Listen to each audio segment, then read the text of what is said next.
একজন ক্ষুধার্ত মানুষের মুখে হাসি ফোটানো আপনার জন্য জান্নাতের এক মহামূল্যবান পুরস্কার হতে পারে। যেমন হাদিসের মধ্যে বর্ণিত হয়েছে, আইয়ুমা মুসলিমিন আতআমা মুসলিমান আলা জুআইন আতআমাহুল্লাহু মিন সিমারিল জান্নাহ।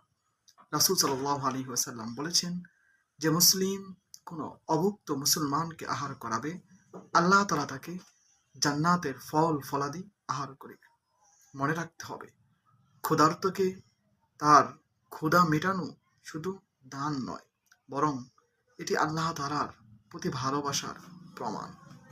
তাই আসুন আমরা আমাদের দানের হাত বাড়াই, ক্ষুধার্ত মানুষের মুখে হাসি ফোটাই এবং জান্নাতের পথ মসৃণ করি।